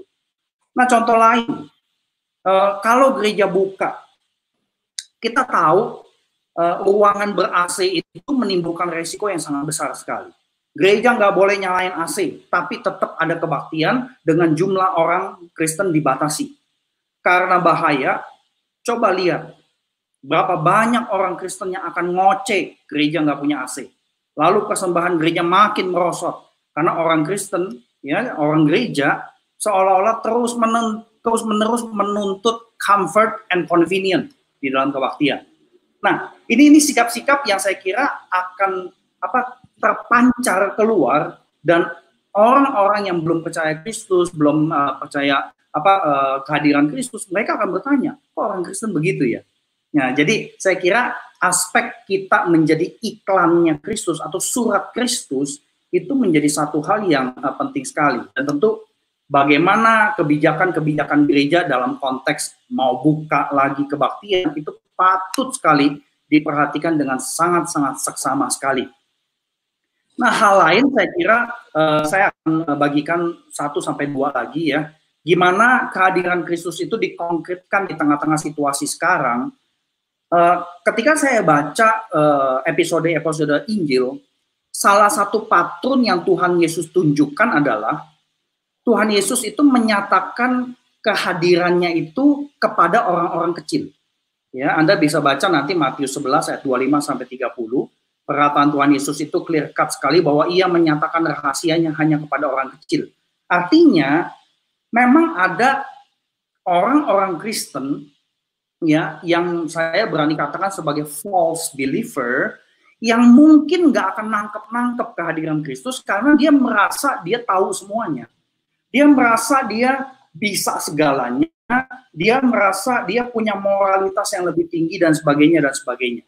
Nah, jadi kehadiran Kristus itu yang sebenarnya udah nyata tidak bisa direspons karena ada orang-orang tertentu yang sok tahu, sok pinter, sok bermoral. Nah, pada saat dia ketemu orang yang belum Kristen, dia akan bawa sikap sok taunya itu ke orang lain. Nah, contoh, misalkan orang-orang di luar Kristen, katakan saudara kita sendiri, family kita yang belum percaya Kristus nanya, kok terjadi penderitaan kayak begini dan sebagainya. Nah, kemudian kita berusaha sedemikian rupa untuk nunjukin bahwa kita tahu doktrin kita jelasin ini, itu, dan sebagainya. Dan akhirnya tanpa kita sadari mungkin kita bisa kelihatan sok tahu. Padahal kehadiran Kristus itu tidak segamblang itu untuk dijelaskan. Nah, saya kira bagaimana kita bercakap-cakap dengan saudara-saudari kita, tetangga kita mengenai isu COVID, pandemi, kenapa virus ada dan sebagainya, harus kita lakukan dengan sangat hati-hati sekali. Saya ingat sekali apa yang disebutkan di dalam buku John Lennox yang sudah dibagikan oleh perantas literatur perantas yatim. John Lennox itu berkata, mari jadi orang Kristen Ya gini, orang Kristen itu bukan manusia yang mampu memberi solusi atas penyakit, penderitaan, dan segala permasalahan dunia. Orang Kristen adalah orang yang terus belajar mencintai dan mempercayai Tuhan yang juga ikut menderita.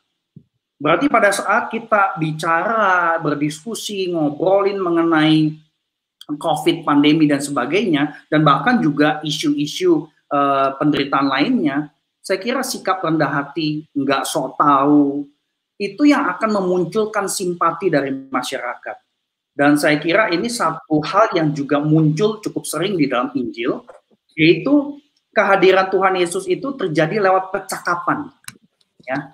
Obrolan Tuhan Yesus dengan banyak orang, Anda bisa saksikan di Injil Yohanes, itu terjadi sedemikian rupa sehingga orang yang ngobrol selangkah lebih dekat untuk percaya Yesus.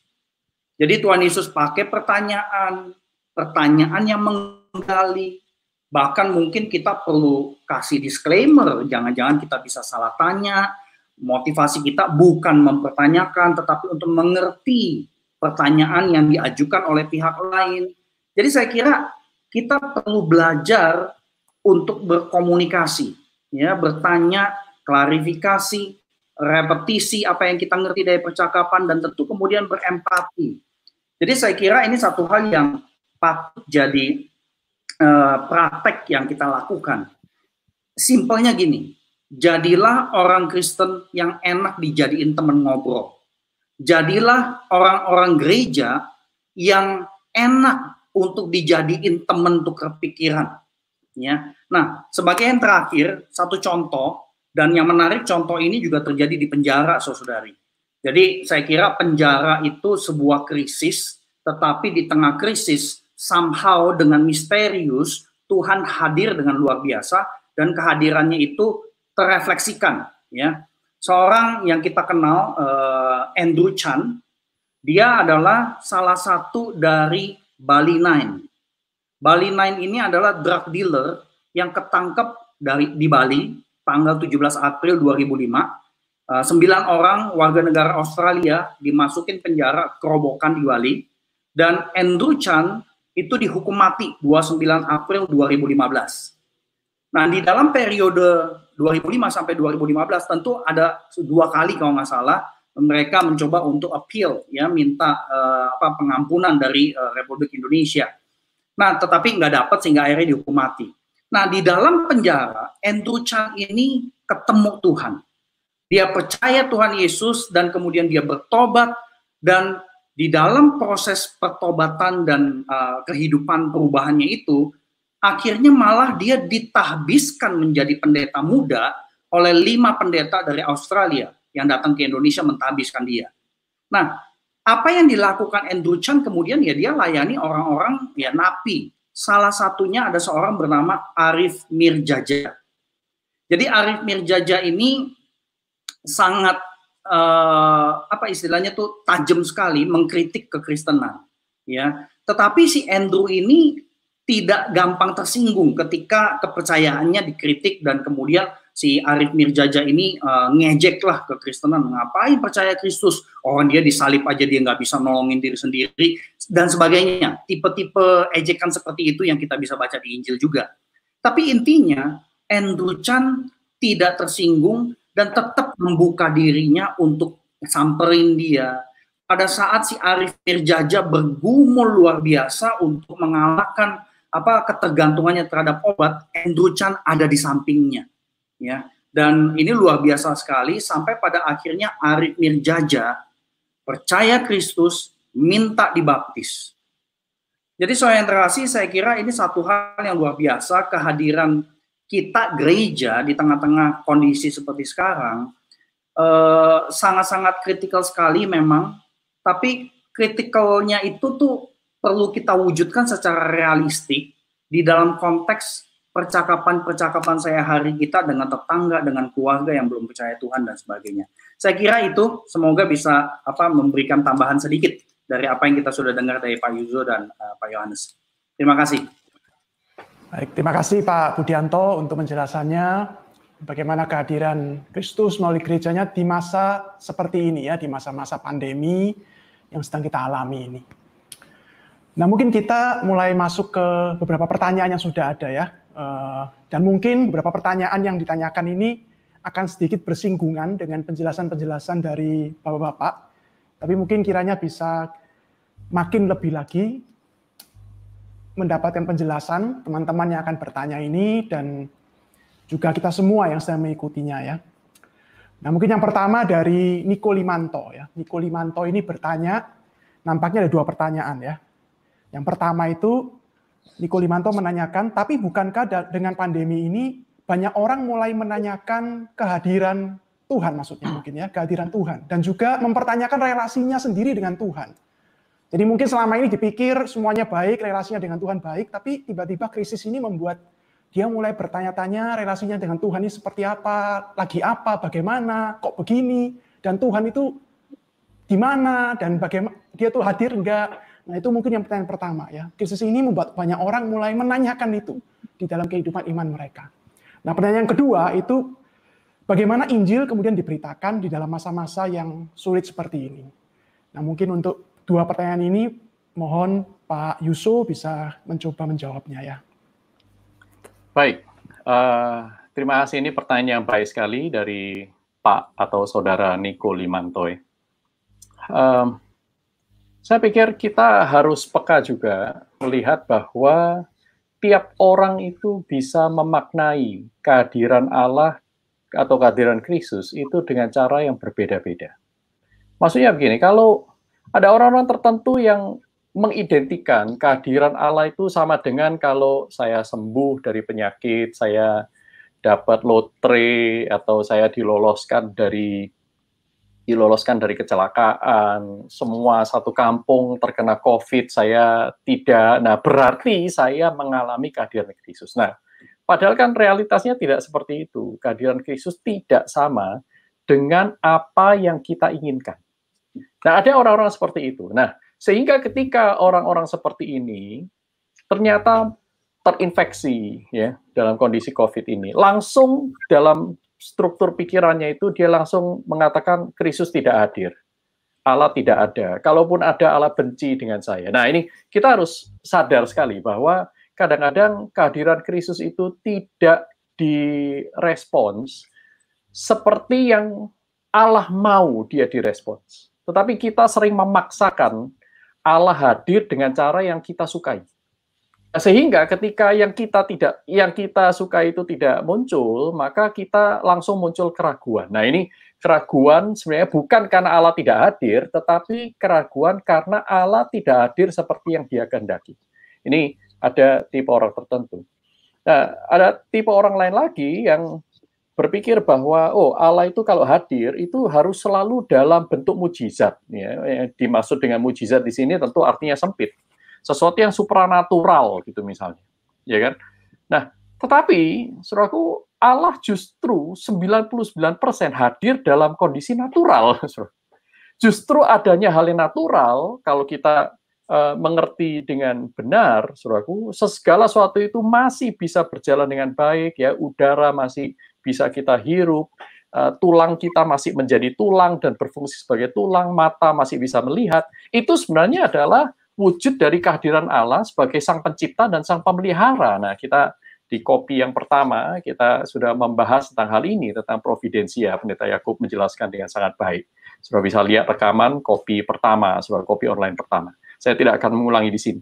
Jadi, saudaraku, di sini kita harus peka sebelum kita memberikan judgement, Allah hadir atau tidak hadir, mari kita coba lihat bagaimana saya ini berpikir tentang kehadiran Allah. Apakah saya berpikir seperti Allah menghendaki saya berpikir, atau sebenarnya saya sedang memaksa Allah untuk menyatakan kehadirannya seperti yang saya mau. Dan mungkin ada sebagian orang akan mendapatkan apa yang dia mau, dan itu atas anugerah Allah, tetapi kita tidak bisa mengeneralisir bahwa semua orang akan mengalami hal yang sama, karena terkadang Allah itu sangat misterius sekali, dia bisa menjawab doa-doa yang keliru sekalipun. Tapi juga hati-hati, saudaraku. Karena jangan sampai kita berpikir karena Allah bisa menjawab doa yang keliru sekalipun, aku tidak akan mau belajar doa yang benar. Nah, ini keliru juga, saudaraku. Ya, jadi kita harus hati-hati tentang hal ini. tentang kehadiran. Saya masih ingat sebuah kisah tentang Larry dan Moe, ini dua tokoh dalam Three Stooges ya.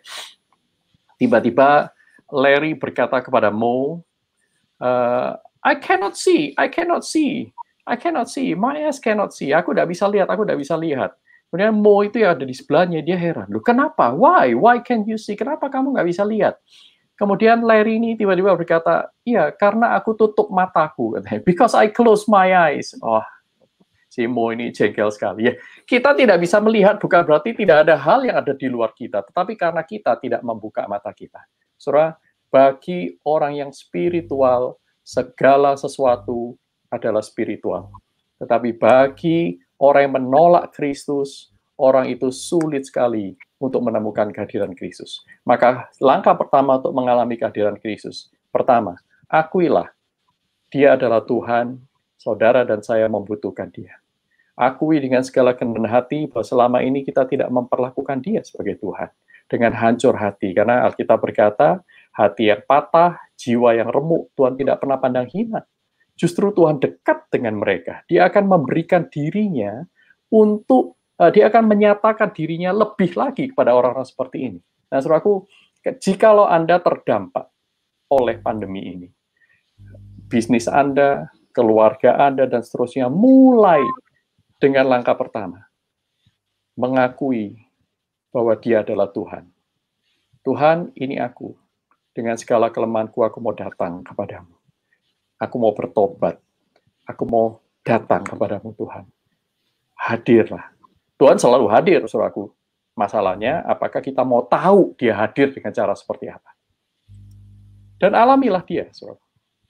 Nah, lalu bagaimana ya di dalam kondisi pandemi ini orang membutuhkan Injil? Iya, saudaraku. Injil itu adalah Kristus, tidak lain. Dari tadi kita bicara menghadirkan Kristus, itu berarti menghadirkan Injil.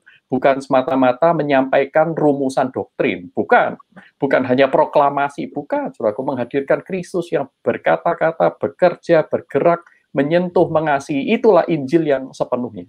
Nah, saudaraku, jangan lupa ketika kitab suci itu ditulis, khususnya Perjanjian Baru, jemaat itu berada dalam kondisi yang krisis. Mereka itu adalah jajahan, saudaraku. Mereka sangat terbatas dalam materi, mereka sering sakit-sakitan karena dunia medis juga tidak berkembang pada saat itu. Saudara bayangin orang yang dijajah, bekerja overtime, ya. Mereka mengalami kesulitan. Tetapi saudara perhatikan, justru di dalam kondisi seperti itu, mereka ini menyala dengan terang karena mereka menjadikan Kristus sebagai Tuhan. Dengan demikian, mereka disukai oleh semua orang. Saudara, jikalau Kristus berkata dalam Matius 25 misalnya, ketika aku lapar, kamu berikan aku makan. Ketika aku haus, kamu berikan aku minum. Ketika aku telanjang, kamu berikan aku pakaian. Saudaraku, itu konteks penjajahan. Semua orang, banyak sekali orang-orang itu miskin. Apa yang kamu lakukan kepada sesamamu, apa yang kamu lakukan kepada saudaramu yang paling hina, itu kamu lakukan untuk aku. Nah, sekarang kalau saudara bertanya, apa yang kita bisa lakukan untuk pandemi ini? Apa yang gereja bisa lakukan secara konkret? Gereja baik secara institusi, secara kumpulan, maupun secara individu anggota tubuh Kristus. Saudara coba bertanya, kalau misalnya Kristus berkata, suatu saat nanti di masa yang akan datang, pada saat aku terinfeksi COVID, aku positif. Kamu titik-titik. Coba, saudara, jawab itu. Ketika keluargaku harus stay at home dan kami mengalami kesulitan yang besar di masalah ekonomi, kamu titik-titik-titik. Nah, saudara, cobalah isi.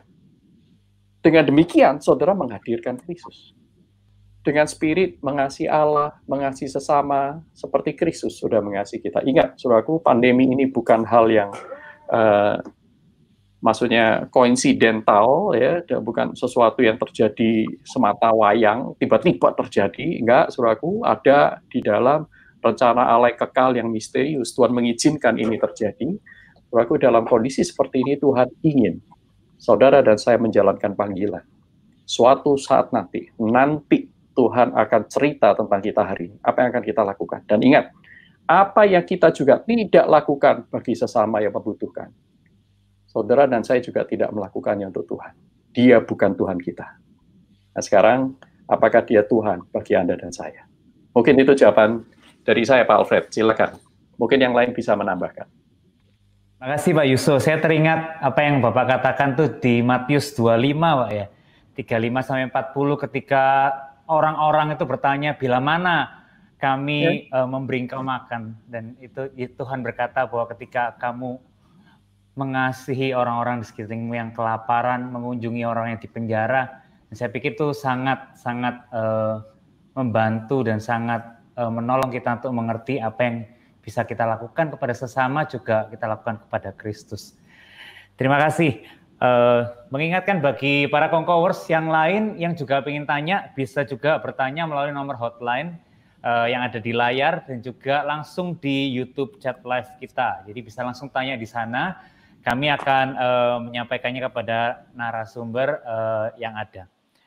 Pertanyaan selanjutnya dari Hadi S. Sinatra. Nah, ini mungkin masih ada family sama Frank Sinatra. Pertanyaannya sebenarnya untuk semua narasumber, tapi saya rasa pertanyaan ini sangat cocok untuk Pak Yohanes terutama ya. Pertanyaan, apakah kehadiran Kristus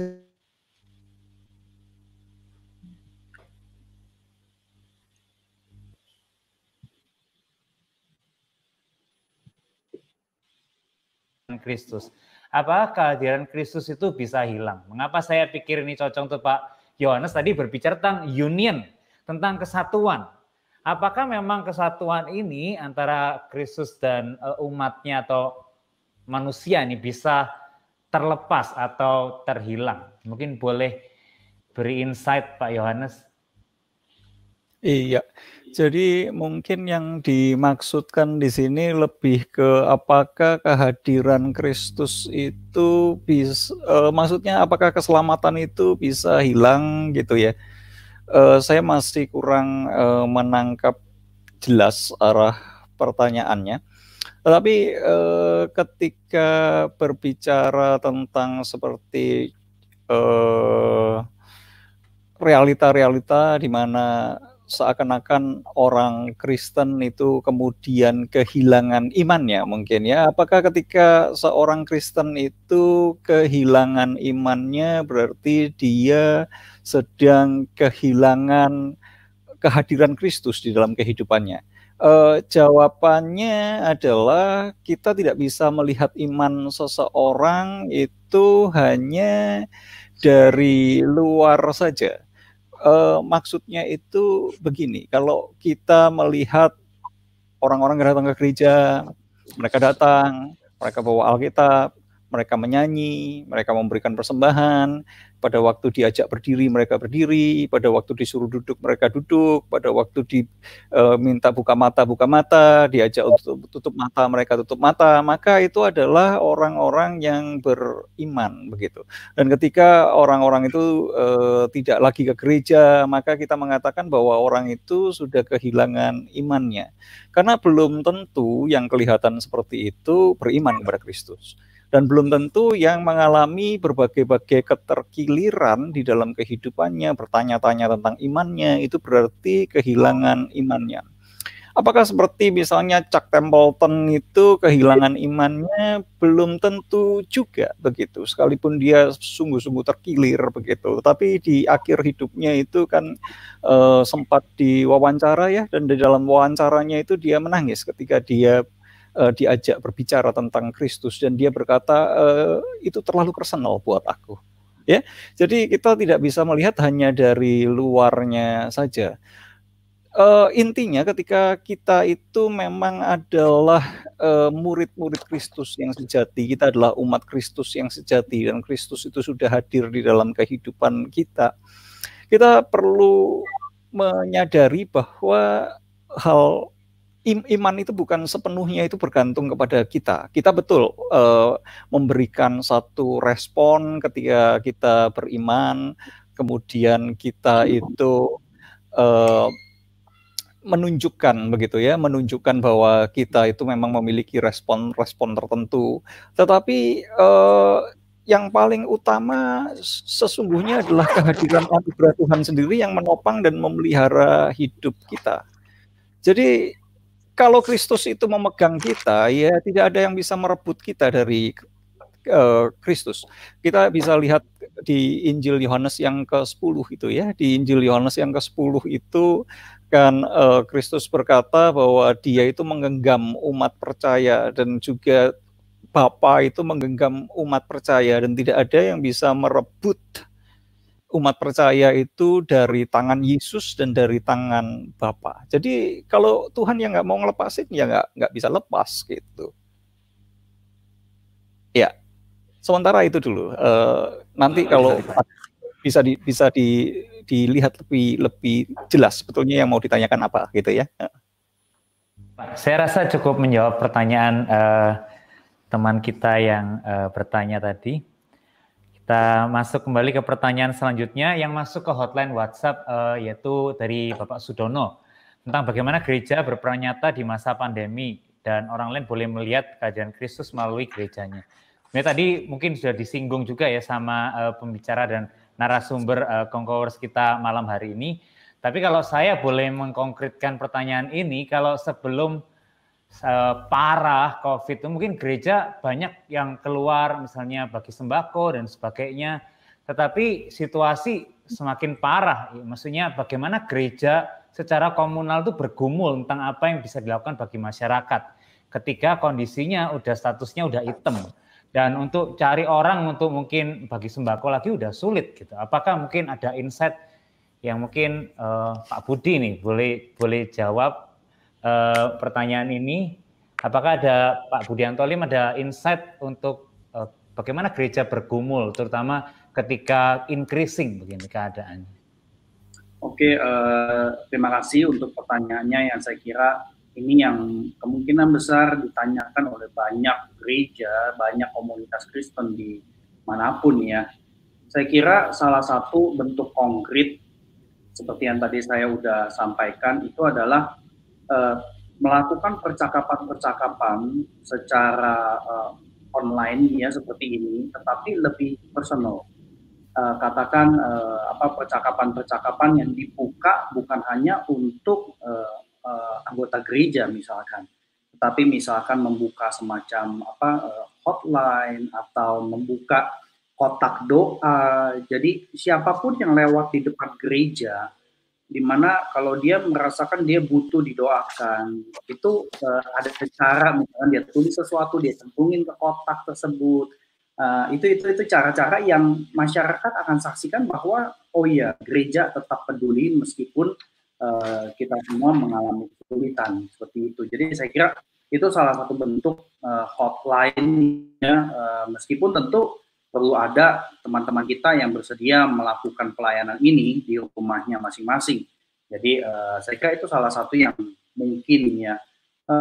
Hal lain yang saya kira praktis, tentu misalkan kalau ada kita sebagai anggota gereja tinggal di satu area yang sama, kita bisa saling tukar pikiran dan kemudian kita bisa melakukan hal-hal kecil yang juga tidak melanggar PSBB, ya, tetap di dalam perhitungan resiko dan sebagainya. Kita mencoba untuk misalkan bekerja sama, bertanya kepada RT setempat, apa hal yang kami bisa lakukan untuk membantu masyarakat yang mungkin membutuhkan bantuan sembako dan sebagainya. Dan kemudian tentu perlu dibicarakan bagaimana cara distribusi dan sebagainya. Tetapi goodwill itu saya kira perlu ditunjukkan oleh komunitas Kristen yang masih memungkinkan melakukan koordinasi tersebut tanpa bergantung kepada gereja sebagai organisasi. Jadi saya kira kehidupan umat Kristiani itu menjadi sebuah organisme yang bisa menjalar di tengah-tengah lingkungan di mana kita tinggal ya. Jadi saya kira itu dua hal yang saya terpikirkan. Tentu ada hal-hal lain yang terpikirkan, misalkan cuma nggak tahu apakah ini bisa applicable atau tidak ya. Salah satu pelayanan yang saya kira tidak hanya berlaku untuk orang Kristen adalah kita mendoakan. Ya, kalau tadi caranya adalah bikin kotak doa, tetapi bukan hanya untuk jemaat atau bikin hotline. Nah, yang ini kita menawarkan kayak semacam doa berantai. Jadi bisa aja disebarkan lewat WA dan sebagainya. Dan kemudian kita bisa mengatakan kepada orang-orang yang membutuhkan, lagi-lagi misalkan anggota keluarga kita, katakan. Kita bisa katakan, kami tetap bisa melakukan pelayanan doa. Dan pelayanan doa ini bisa terjadi secara online. Jadi saya kira itu yang bisa dikerjakan, karena menurut saya pelayanan doa adalah pelayanan yang luar biasa penting sekali. Dan maaf, mungkin banyak orang Kristen yang menganggap doa itu saya cuma bisa berdoa. Saya kira enggak ya. Doa itu bukan cuma. Justru ketika kita berdoa, kita bertekuk lutut di hadapan Tuhan, disitulah Tuhan bekerja menyatakan karya kasih-Nya. Saya kira itu, Ivan, semoga bisa menambahkan sedikit. Baik, terima kasih Pak Budianto untuk jawabannya yang sangat praktikal, yang sangat bisa kita lakukan sehari-hari ya, dan kita tidak melupakan doa ya, untuk bertekuk lutut, untuk merendahkan diri kita dan berdoa kepada Tuhan. Baik saudara-saudara, para pemirsa semuanya, nampaknya waktu kita sudah mendekati selesai, jadi kita harus mengakhiri pertemuan kita pada malam hari ini. Kami mengucapkan terima kasih kepada para Conquerors, narasumber kita, kepada Pendeta Yusuf, kepada Pendeta Yohanes Budi, kepada Pendeta Budianto Lim. Terima kasih Pak untuk kehadirannya secara virtual ini dan membantu dan juga membimbing kita semua. Dan untuk itu, sebagai bentuk apresiasi, kita coba lihat beberapa komen mungkin yang baik, yang juga mungkin menunjukkan apresiasi kepada Bapak-bapak semua ya, dan juga kepada acara kita malam hari ini ya. Nah, yang pertama mungkin saya bacakan dari Bapak Riki Wang ya. Malam Pak Riki Wang. Shalom Bapak-bapak semua, thank you for your ministry, thank you GKA Gloria ya. Terima kasih untuk pelayanan dari ketiga narasumber kita. Nah, yang kedua dari Bapak atau Saudara Niko Limanto tadi yang bertanya dan dijawab oleh Pak Yuso, menyampaikan thank you kepada Pendeta Yuso, sungguh memberikan satu pencerahan, Soli Deo Gloria, ya, segala kemuliaan bagi Tuhan. Dan yang ketiga, nah ini Pak Ihan Martoyo, selamat ketemu kembali di Kopi malam ini. Thank you untuk gambaran-gambaran yang diberikan, yang mewarnai, mosaik warna-warni kita menghidupi iman di tengah pandemi ini. Ya. Terima kasih Pak Ihan untuk komennya.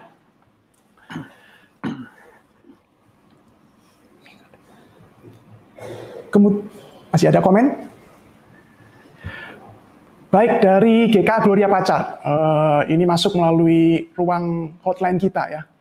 Terima kasih untuk wawasan dan insight yang telah diberikan oleh para Conquerors. Tuhan memberkati Bapak-bapak semuanya.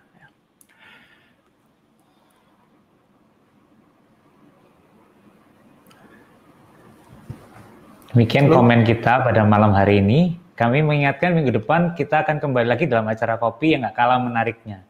Kita berbicara tentang Coram Deo, bahwa lebih daripada ibadah virtual, dan ibadah merupakan satu pergumulan yang tentunya pasti jadikan pergumulan bagi gereja-gereja masa kini. Tentunya topik tentang ibadah ini sesuatu yang sangat akan menarik diperbincangkan bagi masa-masa saat ini. Nah, ikuti minggu depan kopi di jam dan waktu yang sama. Kiranya acara kopi minggu depan juga nggak kalah menariknya. Ada pembicara-pembicara yang baik, ada Bapak Budianto Lim, ada Ibu Lydia Syah, dan juga Bapak Ivan K. Santoso. Kiranya Bapak Ibu boleh join lagi kongko sama kita, dan boleh juga diberkati melalui acara kopi ini.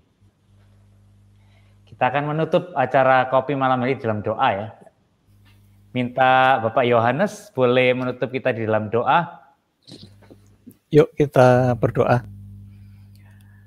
Kami datang di hadapan-Mu, ya Bapa, di tengah-tengah segala situasi dan kondisi yang tidak mudah ini. Suatu situasi dan kondisi yang membuat kami menyadari ada begitu banyak hal yang janggal yang terjadi di dalam kehidupan kami. Terkadang kami bertanya-tanya tentang di manakah Engkau, dan kami ingin merasakan kehadiran Kristus di dalam kehidupan kami. Tetapi kami juga senantiasa bergumul karena kami seakan-akan tidak melihat Kristus yang hadir di tengah-tengah berbagai realitas yang ada ini. Biarlah Tuhan sendiri yang menolong kami untuk boleh memiliki iman untuk boleh melihat Kristus yang hadir di tengah-tengah berbagai situasi yang sulit dan membingungkan ini. Dan kami bersyukur karena kami tidak berjalan sendiri. Kami bersyukur untuk gereja-Mu yang sudah Tuhan bentuk, Tuhan dirikan di muka bumi ini, sehingga kami boleh memiliki saudara-saudara seiman yang boleh menopang kami dan menjadi representasi dari kehadiran Kristus di dalam kehidupan kami. Kami juga bersyukur karena kami tidak pernah ditinggalkan oleh Tuhan, karena kami percaya bahwa Tuhan bekerja di dalam segala sesuatu untuk mendatangkan kebaikan bagi kami. Dan kami bersyukur karena kami boleh memiliki imam besar agung yang turut merasakan penderitaan kami. Kami juga bersyukur karena Roh Kudus senantiasa menyertai kami, bahkan Roh Kudus menolong kami untuk boleh mengucapkan keluhan-keluhan kami yang tidak terucapkan.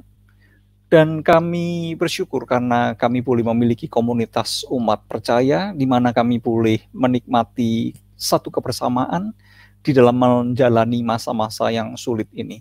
Kami berdoa biarlah kasih itu boleh semakin ditumbuhkan di tengah-tengah situasi yang tidak menentu ini.